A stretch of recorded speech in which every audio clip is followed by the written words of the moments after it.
Ever heard the saying, it's the little things that give you away? Well, imagine this. A big-time journalist suddenly finds himself in a private chat with top Trump administration officials, no less. Sounds like something straight out of a spy thriller, right? Yeah, almost too crazy to be true.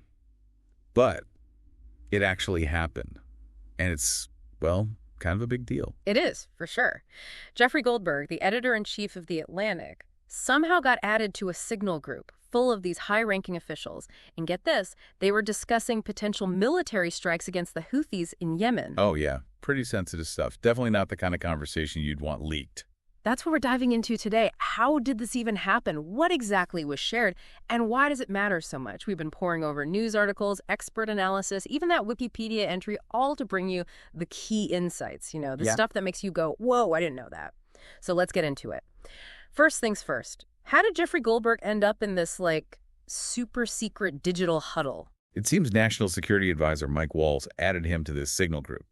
Back on March 11th, the group was called Houthi PC Small Group. Houthi PC. So, assuming PC means Principals Committee, we're talking about a pretty high-level group here. The ones who call the shots on national security. Exactly. This is where the big decisions get made. And Waltz just added him, accidentally. That seems like a pretty major slip-up, especially given Goldberg's job and the whole top-secret nature of the discussions. Was there any, official explanation for how this happened? Well, White House Press Secretary Caroline Leavitt said Elon Musk, head honcho over at the Department of Government Efficiency, offered to send in his tech experts to investigate how this number got added, by accident. Try to make sure it never happens again. Right, because Musk is the tech guy. Makes sense. Yeah, and a National Security Council spokesperson confirmed the chat was real and said they were looking into how this inadvertent number got in. Inadvertent number? They make it sound like a wrong number situation. But there were some whispers about other theories floating around, right? Wasn't there something about hacking? You're right. Mike Waltz actually went on Fox News and said Goldberg might have hacked his way in, but Goldberg pretty much shot that down right away. He implied Waltz was the one who invited him. So the hacking theory didn't hold water for very long. Especially after the White House started using the word inadvertent. Right, inadvertent. Okay, so let's just lay out the timeline here. Goldberg gets added to the chat on March 11th. All these important discussions are happening while he's there. Then the military strikes against the Houthis happen on March 15th, and boom, Goldberg publishes his article on March 24th. That's the timeline as we know it. Yes. And from what we've gathered, Goldberg basically sat there observing for days, didn't say a word. Then he left the chat on his own.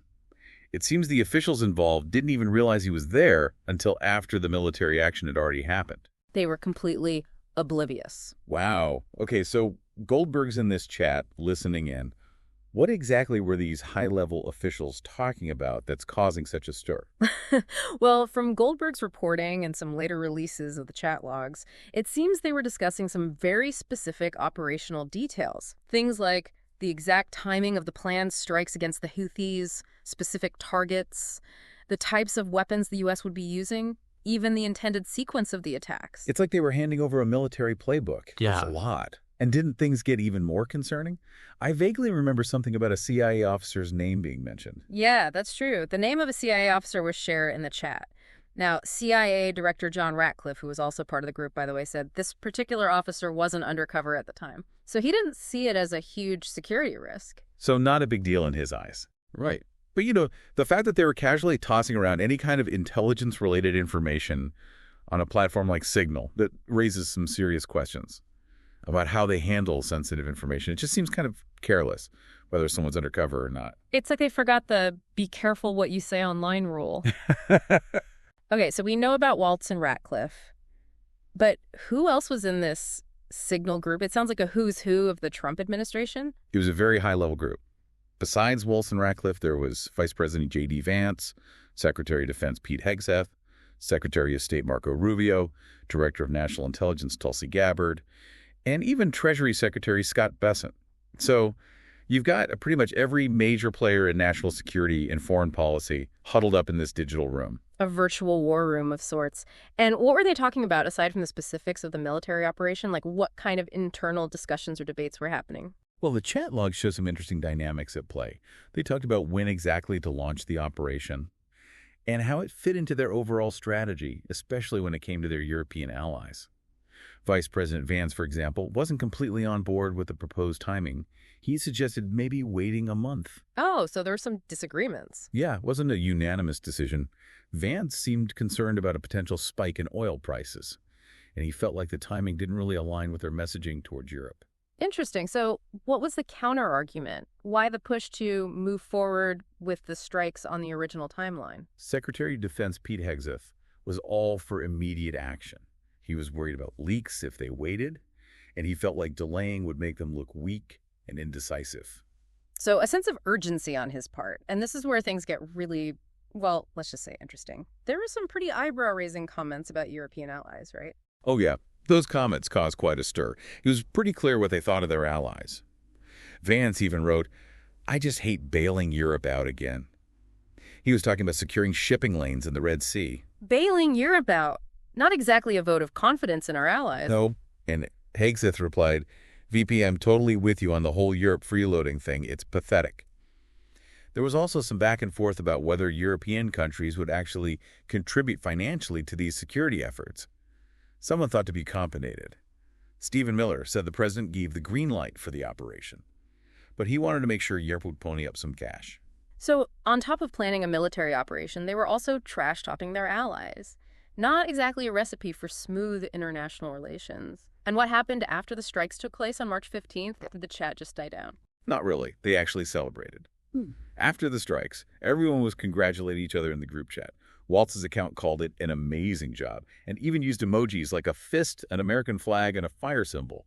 Rubio congratulated Pete and your team. And Steve Witkoff sent a bunch of emojis, praying hands, a flexed bicep, 2 American flags. It was like a big virtual high-five session. A victory lap in the digital world. Okay, so now we have a good understanding of who was involved, what they were talking about, and how things unfolded. Let's get to the heart of why this is such a big deal. What are the main security and protocol red flags this incident raises? This is where things get serious. The biggest issue is that Signal isn't an approved government platform for sharing sensitive information. It doesn't have the required security measures for dealing with national security stuff. But Signal is encrypted, right? Isn't that the whole point of secure communication? Yeah, Signal uses end-to-end encryption, so the message itself is scrambled between the sender and receiver. But that doesn't mean it's foolproof, especially for government use. Cybersecurity experts point out a bunch of vulnerabilities, like if a device is infected with spyware, messages can be intercepted before they're encrypted or after they're decrypted. So the encryption isn't a guarantee. Exactly. Plus, there's metadata. Think of it like the information on the outside of an envelope. Even if the letter inside is sealed encrypted, the metadata still shows who talked to who, when, and for how long. And that information can be super valuable to intelligence agencies. As one cybersecurity professor, Vahid Bezadan, put it, knowing who has spoken with whom at what time and for what duration gives you a lot of insight. It's like piecing together a puzzle, even if you don't have all the pieces. And weren't there some specific warnings from intelligence agencies about using Signal? You're right. Google's Threat Intelligence Group issued a warning in February 2025. They said Russia-aligned actors were trying really hard to break into Signal accounts, especially accounts belonging to people of interest to Russian intelligence. So it's not just a hypothetical threat. These are real concerns. Absolutely. And it's not just about remote hacking either. They were also worried about close access operations. Like, imagine someone briefly gets their hands on an unlocked phone. That's all it takes. Yikes. So even if what they were talking about wasn't technically classified, and that's a big if, the platform itself poses huge risks. Are there actually rules about using apps like Signal for government business? Oh yeah, there are definitely rules. It's against Defense Department policy to transmit what they call controlled but unclassified information, or CUI, on platforms like Signal. So what exactly is CUI? It's basically government information that needs to be protected because it's sensitive, even if it's not officially classified. And it seems pretty likely they were sharing CUI in this Signal chat. Which means they were breaking the rules. And could there be actual legal consequences for the officials involved? It's possible. Matthew Shoemaker, a former defense intelligence official, pointed to Title 18 of the U.S. Code, specifically Section 793. That law deals with the unlawful gathering, transmitting, or loss of defense information. And breaking that law can lead to serious penalties, even prison time. So this isn't just a slap on the wrist. Nope. Shoemaker said moving information from a classified system to something like Signal, which is unclassified, is a major breach. He said any military officer doing that would likely be removed from command immediately, and they could lose their security clearance. That's serious stuff. And Representative Don Bacon, who knows a thing or two about national security, was pretty outspoken about it, wasn't he? He was not holding back. He said he was pretty sure Russia and China are monitoring those two phones, the ones used by the officials. He called it a gross error, and even suggested it might have been intentional, like they knew what they were doing was wrong. A deliberate disregard for the rules. That was his implication. He said back when he was in the Air Force, he would have faced major consequences losing his clearance, for sure, for doing way less than this. It sounds like he's implying a double standard. Okay, so we've got potential security breaches, broken rules, and maybe even legal trouble brewing. What about the political fallout from this whole Signal chat fiasco? How did the Trump administration react? Well, they tried to downplay it. They admitted the chat happened, but said there were no security risks. They called the discussions deep and thoughtful policy coordination. Secretary Hegseth even went on record saying they never talked about war plans in those messages. Trying to control the narrative, but it doesn't sound like Congress was buying it. Definitely not. Democrats were especially critical. House Minority Leader Hakeem Jeffries wants a congressional hearing. He called the administration reckless, irresponsible, and dangerous for how they handled this sensitive information. Strong words. Yeah. And Senate Majority Leader Chuck Schumer called it one of the most stunning breaches of military intelligence we've seen lately. He also wants a full investigation. So the Democrats are demanding answers. What about the Republicans? Were they just as outraged? Not really. It was a pretty mixed bag. Some Republicans, like Senator John Cornyn, admitted it was a huge screw-up. He said the appropriate agencies would probably look into it, but others weren't as bothered. Speaker of the House Mike Johnson said there shouldn't be any repercussions for the people involved. And Senator Josh Hawley basically dismissed it as the leftish media overreacting. So it seems like there's a bit of a partisan divide on this one. For sure. It depends who you ask. And there were some pretty fiery reactions from individual senators too, right? Absolutely. Senator Tammy Duckworth, who's an Iraq War veteran, was really harsh on Secretary Hegseth. She called him the most unqualified Secretary of Defense in history, and she accused him of literally leaking classified war plans. Ouch. Yeah, she didn't mince words. And Senator Elizabeth Warren called it blatantly illegal and dangerous beyond belief. She was worried about what other sensitive conversations might be happening on these unsecured platforms. A valid concern. Right.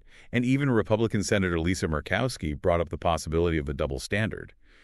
She suggested that if this had happened under a Democratic administration, the reaction would be way different. So it's not just about the security breach itself, but also about the perceived hypocrisy.